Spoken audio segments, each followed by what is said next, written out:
bonjour ou bonsoir, selon l'heure à laquelle vous nous regardez. Je suis chroniqueur audio et animateur de podcast à l'ODJ Media, et je suis chargé aujourd'hui de vous lire, mot pour mot, la chronique de Hafid Fassifiri. Une chronique percutante, intitulée « Quand la canicule fait suffoquer la planète », qui explore les inégalités climatiques sous la fournaise mondiale. Alors que les plus riches se prélassent dans leurs villas climatisées, leurs piscines et leurs yachts, les plus défavorisés se prennent la fournaise comme un coup sur la tête. Avec cette canicule qui sévit aux quatre coins du globe et qui correspond au mois de juin le plus chaud jamais enregistré dans certains pays et également de l'année la plus chaude enregistrée sur Terre, on ne peut que constater, dans l'impuissance et la résignation, l'ampleur de la fracture climatique entre pays riches et pauvres et l'accentuation des inégalités face au dérèglement climatique qui secoue et affole le thermomètre. À Marrakech, Meknès, Koweït, Abu Dhabi, Riyad, Amman et autres villes d'Afrique et d'Asie, les températures dépassent régulièrement, et durant de longues semaines, les 50 degrés, personne ne s'en plaint et les Occidentaux n'en parlent même pas.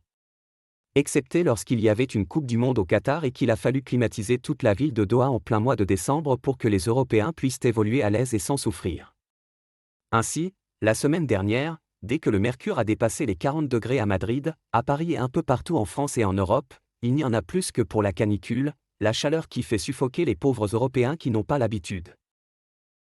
Et pourtant, non contents d'être en grande partie responsables du changement climatique du fait de leurs industries et leurs transports en commun qui dévorent les énergies fossiles et émettent toujours plus de gaz à effet de serre, les Occidentaux font tourner la climatisation à plein régime exactement comme le font les pays du Golfe et ceux d'Amérique du Nord.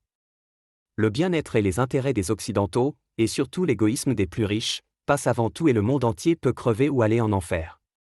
L'auteur souligne que et c'est exactement ce qui se passe avec les pays riches du Nord en ce qui concerne la géopolitique, la diplomatie et les conflits qui déchirent la planète, le bien-être et les intérêts des Occidentaux, et surtout l'égoïsme des plus riches, passent avant tout et le monde entier peut crever ou aller en enfer. Ainsi, de manière générale, les pays du Sud et surtout les plus pauvres et les plus défavorisés sont les grands perdants, une fois de plus, de cette farce du changement climatique.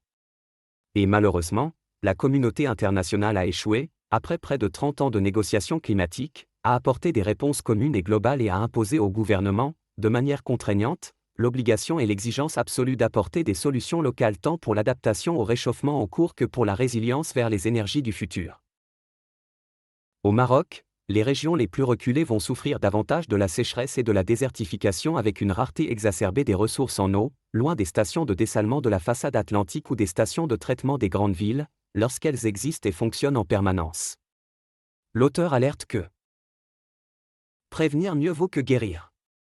On ne le répétera jamais assez, faute de plans intégrés de développement au niveau de chaque région, les disparités et les inégalités vont fatalement s'accentuer de manière irréversible et vertigineuse au risque de créer des déséquilibres flagrants entre les pauvres et les riches.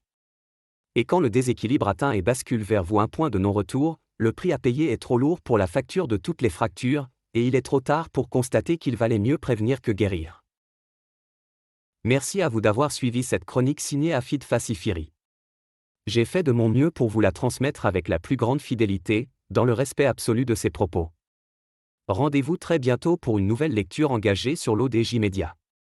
Prenez soin de vous, et de notre planète.